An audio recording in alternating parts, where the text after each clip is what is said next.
Welcome back to the channel, guys. Episode 2 of The Last of Us has landed, so here I am once again giving you lovely people my thoughts, my review, my breakdown of the episode, what I thought. Before we go any further, ladies and gents, don't forget to leave a thumbs up on the video if you do enjoy what you see or hear, and also feel free to subscribe if you're brand new to the channel. I'd love to have you on board. So, episode 2 was called Infected. Did it deliver as much as the first episode? Yes.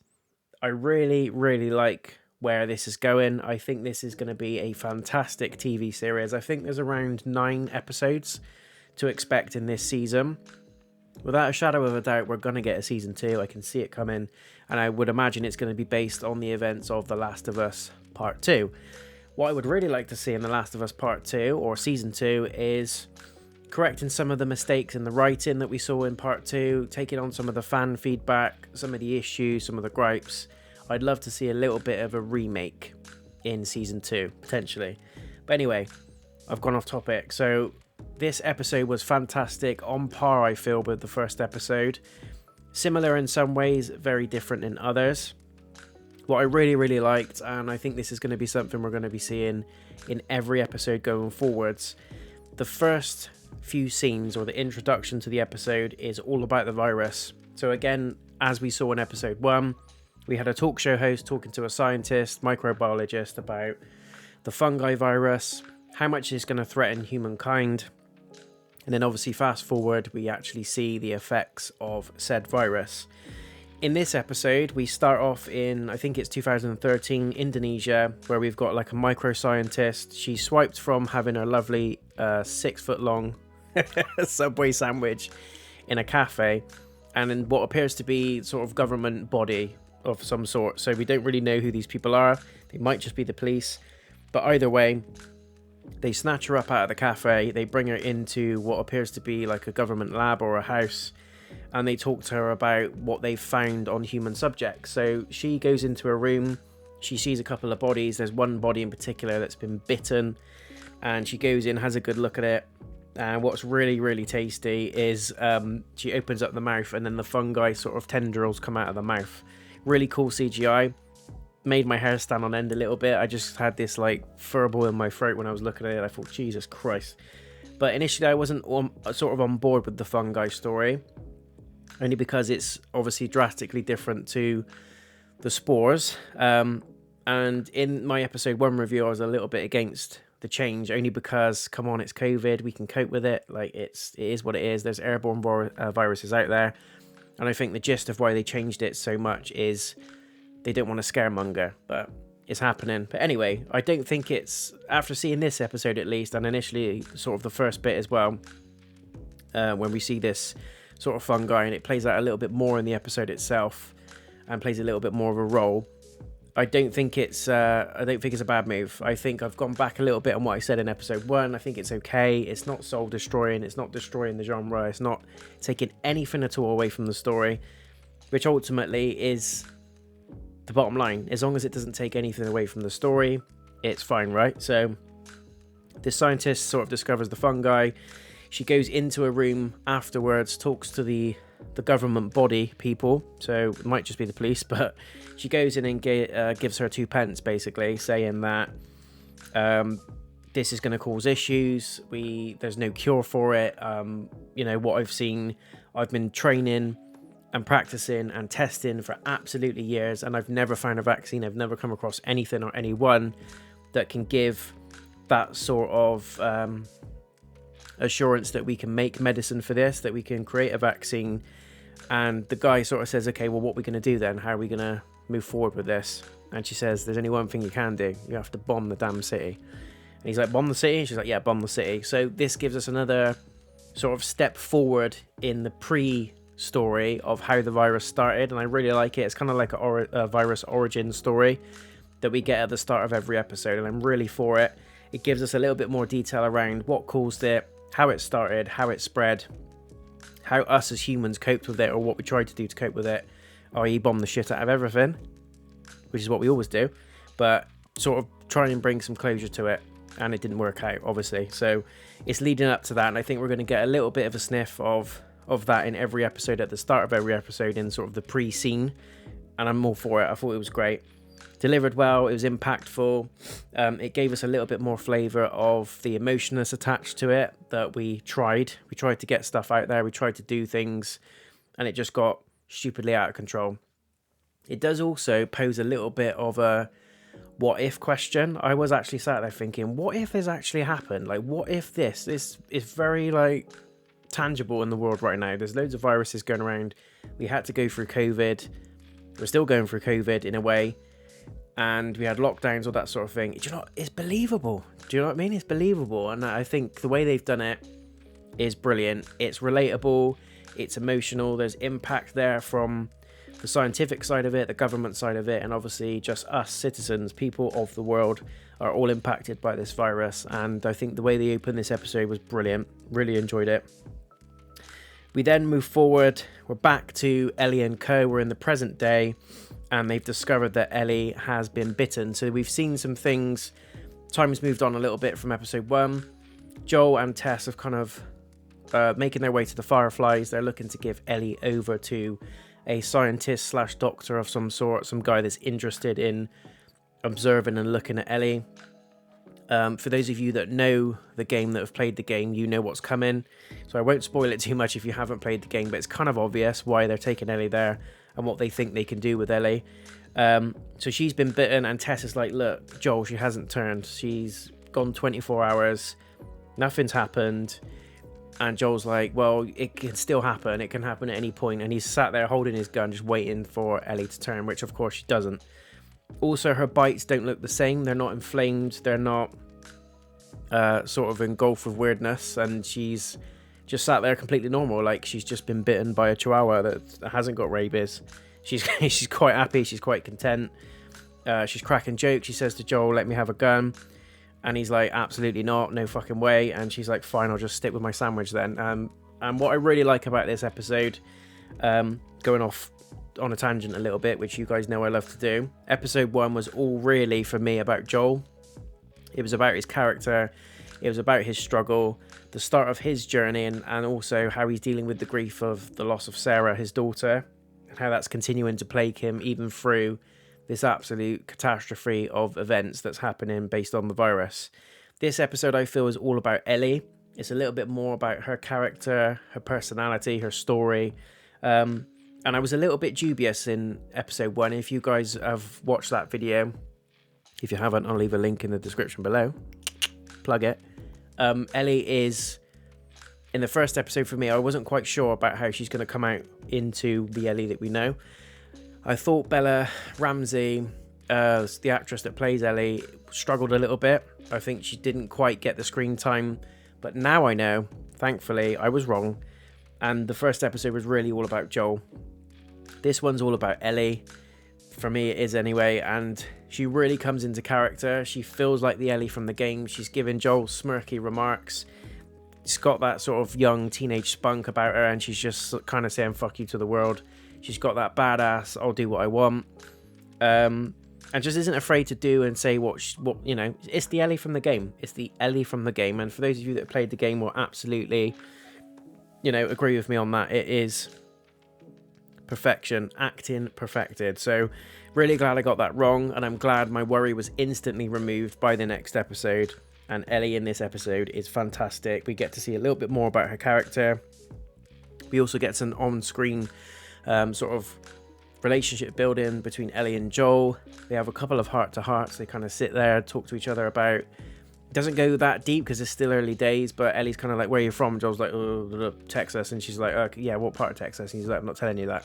And then he asks her, you know, how do you know all this stuff? And she's like, oh, I went to school. And he's like, well, you didn't know this. And she's like, I went to school. I'm not a scientist. So that spunk's already there, and that spark has already started. I think Joel deep down finds Ellie quite funny. He appreciates her presence. It kind of softly and deeply reminds him of Sarah, because she had that same sort of go for it attitude that he sees in Ellie, which is part of the reason, as we know, why he grows into almost adopting Ellie as a daughter. Almost he doesn't replace Sarah, but it helps him massively with his grief. She kind of fills that slot. He fills the father role, and then they just get on like a house on fire, as we know. But Really like this episode. I love the comedy. I love the script writing in this episode. I thought it was genius. Some really genuinely funny lines in this one as well.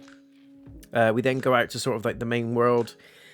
Tess and Joel have a bit of a bicker and they're like, fine, let's take her there. We're halfway there. Let's just do it. So they go out into the old world and we see an amazing scene of destruction. There's sort of towering skyscrapers that have got moss growing all over them. Proper, you know, post-apocalyptic stuff. And the CGI in this scene was fantastic. Loved the cinematography. I loved the lighting use. It looked like they were actually stood there, like it was actually happening, that this was a place that you could go and visit. Apparently, there's a £5 million budget per episode, which is insane, but it's nice to see that that money is actually going to use. And I'll come on to the clickers and stuff in a minute, which is another great feature of this episode. We finally get to see a clicker in the flesh moving, making the horrific grudge-like noises, clicking, groaning and screeching.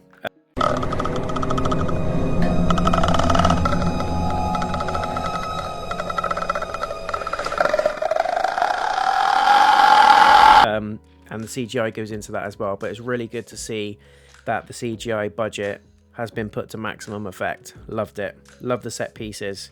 So going on to the clicker, what I feel kind of stole the episode for me, apart from Bella, and there's a little bit at the end that I really enjoyed with Tess, but the clicker for me stole this episode. The way they introduced the clicker, like a living, breathing, moving, half alive, half dead monstrosity of a thing, was absolutely amazing. You don't see it straight away. You hear the screech in the background. Ellie's kind of like, what the fuck was that? Joel's like, you don't want to know. They go into like a partially submerged building, passing through, and if I recall rightly, this is actually a section in the game as well. Another true to game homage episode. They are literally playing through the game on TV, and I love it. I love that this is the first real TV show, or movie in fact, that I can remember for a long time that is paying true homage to the game. They're not coming away from the source material. They're not trying to reinvent the wheel, because it works. The wheel is good, the wheel is strong, so just place the wheel into a different platform, and that's kind of what they're doing with the TV series. They're not trying to change anything that works in the game that we all love. All the moments we know and love from the game are absolutely being delivered on TV, and I love it. So they kept that as is. You hear the screech with the clicker. They go through the building, and we see a little bit more about Joel and Ellie's relationship. They sort of sit they go in a corridor. They're talking about, like I said, you know, where Ellie's from, where Joel's from. Tess goes off and tries to find a way around because they notice there's an absolute massive horde outside the building. Looks like World War Z type horde. They're sort of like groaning and blocking off their path basically to go straight through and get to the other side. So they go into the building and try and find a way to go above them or around without alerting the many thousands that are below them waiting for a little chew. So Joel and Ellie's having a heart-to-heart. Joel asks her how she learned how to do a certain trick with a knife. Ellie's kind of like playing with a knife without sort of grabbing the sharp end. And he's like, how do you know how to do that? And she kind of just gives him a smirky remark and says, you know, I didn't always go to school and I know other stuff. I'm not stupid. And I love how this relationship is absolutely blooming already. And we just know where it's going to end. It's going to be emotional. We're all going to be attached to it. It's going to be heart-wrenching. We're going to be invested in these characters and we're going to be invested in the storyline. Those of you that played the game know what's coming. For those of you that haven't, you're in for an absolute treat. And then go and play the game after, because it's amazing. Plug in that as well. Do it. Do it. Do it. So we see the whore. We see the whore. You can tell I've had a long day, can't you? And I've got one thing on the brain. We are two adult human beings, and we're both interested in the same thing. Happiness. We see the horde outside, and Tess is kind of explaining more about the fungus. Ellie says, you know, it looks like they're connected. They're kind of talking to each other, communicating. And Tess is like, yeah, the fungi goes beyond it being a physical manifestation, i.e., you know, spuds and all sorts of flowers growing off their head. It actually encompasses their brain. It allows them to communicate telepathically. They're almost a unit, almost like a wolf pack. They're able to communicate. They're able to keep in sync, which is pretty terrifying.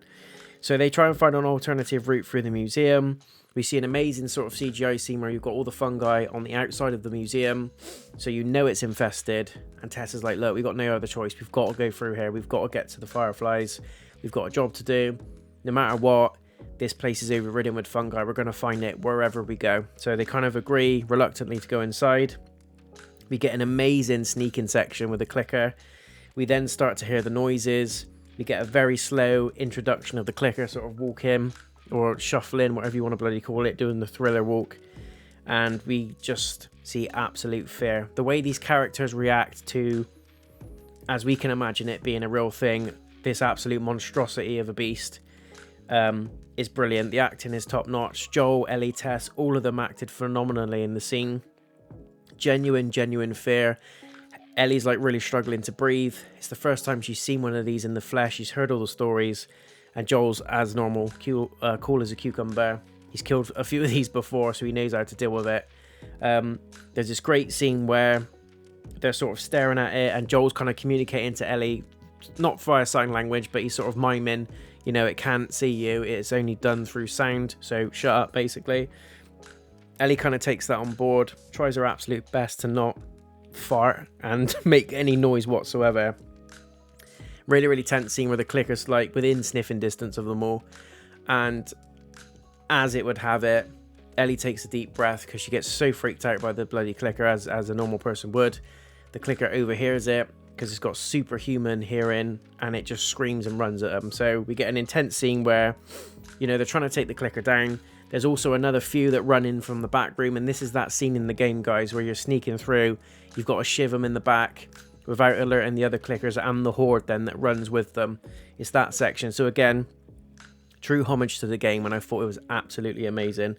There's a really nice scene as well where Joel's trying to reload his gun, his magnum, and the clickers is making noise. All of a sudden it stops. Joel puts the last few bullets in, realizes that the clicker stopped, kind of turns like that, and the clicker's like right behind him, stood there, and I'm like, oh shit. Like, it was just shot beautifully. The way that it was directed, the way it was put together, the way the scene was produced, and just the positioning of the camera was absolutely spot on. I loved it. It added tension to the scene. For once, I actually thought Joel was going to get a chunk taken out of his shoulder. Ellie gets bitten in the scene again, and as we go on later on, I'll explain what happens. But again, she comes off absolutely fine, just has a little bit of a nibble on her arm, and again, it's shown that she doesn't react to the virus, so we know where this is going. So in the next bit, we see Joel. They come across a military truck. They manage to get outside, away from the clickers, blast them all, gets away. They come across a military truck, and Tess is like, this is it. This is the spot we're supposed to be in. He then finds that there's a sort of trail of blood leading into the building where more bodies are discovered. And Tess is like, shit, that is the guy we're supposed to be delivering her to. So he's dead. That's all over. Joel's like, fuck this. We'll find another way to get a battery. Let's go back to the quarantine zone. Let's hand Ellie back to Dana or whatever her bloody name is. Diana, I can't remember what her name is now. It's gone out of my head. But hand her back. It's probably Melissa or something completely unrelated. Stacey. Hand her back and just say, you know, the deal's off. Not in this anymore. It's too risky. People are dying. And Tess is like, look, Joel, we're fucking here. We've made it. I'm not going anywhere. The car battery has to be here somewhere. So they're frantically looking around for it. They do manage to find it. And this is potentially the bit where Ellie is supposed to die, and Tess again announces that she's been bitten. So she says, Joel, I'm staying here, I'm not going anywhere, this is where I need to be, this is my home. Joel's like, what the hell are you talking about? And Ellie's like, holy shit, she's been bitten. And Joel's like, show me. And it's a really bad, amazingly put together prosthetic on the arm, where it's like a massive purple throbbing bite wound. It looks horrible, but already Tess has been bitten within the last 10 minutes, and already she's showing signs of change. And Ellie, you know, got bitten before her and barely has a scratch. So Tess is like, you know, this is me. I've been infected. I'm staying. What's the point in going anywhere? And she really convinces Joel to carry on with his mission. He says, you know, this girl's something special. Look at her arm. She hasn't turned. She's got to be the answer to this. We've been looking for a cure. We've been looking for a vaccine, some sort of antibody or medication at least, to help us fight this fucking virus and turn things around. And Joel's like, it's all a dream, you know, it's been going on for years, we still, and she's like, look at her arm, this is proof, like, you need to protect her at all costs, you need to carry through with your mission, take her to the next lot of people, take her to someone that will make use of her blood, basically, and form either a vaccine or an antibody or medication to help fight or reverse the effects of this virus. So Joel being Joel, initially he's like, nah, it's not going to work. Tess is like, please, look, I'm dying, I'm not going to go anywhere, you've lost me, but you need to promise me that you're going to do this. Joel, being the nice guy that he is like, yeah, fine, okay, I'll do it. So just as in my head I'm thinking, how is this going to pan out? There's a massive horde outside. Tess, being the absolute badass that she is, and hats off to the actress who played Tess, I can't recall her name off the top of my head, but she was phenomenal in this scene, crying, really emotional, coming to grips with death, basically. And she said, you know, I'm going to do what I need to do. She starts pushing over like the barrels of petrol or oil all on the floor. So there's like grenades that she's chucking everywhere. Pin not come out yet, obviously. And Joel's like, what are you doing? And she's like, I'm biding you time so you can get away. And she's just setting up that self-sacrifice scene, and it happens in the game, and it's amazing. It happens, it's emotional. It's more emotional, I would say, in the game. You don't see certain things happen to Tess, but I think sometimes that's even more powerful when you just know your brain puts together, you've got A and C, and your brain sort of pieces together B. Sometimes that's more horrific than actually seeing it play out on screen, if you see what I mean. So absolutely love the scene. Tess really went to town. She put herself on the line, basically. So she knocks over all the barrels. She says, get out of there, you know, go. Joel grabs Ellie, runs, because you can hear the horde come in. And Tess is kind of like trying to flick the lighter. She's got all the oil everywhere. She's like, shit, it's not working, it's not working, it's not working. All the horde run through. Some of them chase after Joel and Ellie. But there's this one guy in the horde that sort of stops, notices that Tess is there, and then all of them start to go towards her. There's a disgusting scene where he grabs her, opens her like he's going to kiss her, and then you just see the tendrils come out, almost like a fur ball. That's the best way I can describe it, or a billy goat's gruff, whatever. And he extends the tendrils out of his throat. It goes into her throat, and she's still kind of in consciousness, but it's really clever. The speed at which her thumb tries to flick the lighter switch slows down, and that's the way you know that she's already passing into the realm of fungi, the mushroom cloud world. So she manages to flick the lighter at the very last second, chucks it on the floor, and then we cut to Joel and Ellie outside. They're running for their lives, and the whole bottom half of the museum gets blown to absolute shreds, because you've got the oil, you've got the grenades in there, the explosives. I can't recall if they get away with the car battery. I can't remember if it's been destroyed, they can't find it, or they do actually get away with it. That part just completely went over my head. It is in the episode. So apologies, guys, but I just got so wrapped up in the emotion of the scene and what was going on and just how it was all playing out. So I absolutely loved it. And then all we see is the explosion.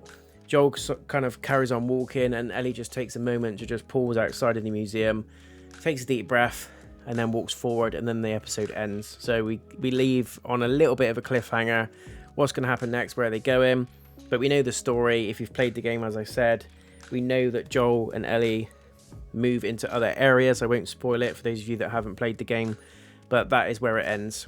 Nice deep breath. Ellie sort of composes herself. You've got the backdrop of the museum, but you've also got an amazing lighting scene where it's almost showing a little bit of like a beam of hope in front of her. She kind of swallows her tears a little bit, takes a deep breath, readjusts, gets herself back in the game, takes a step forward, and then it ends.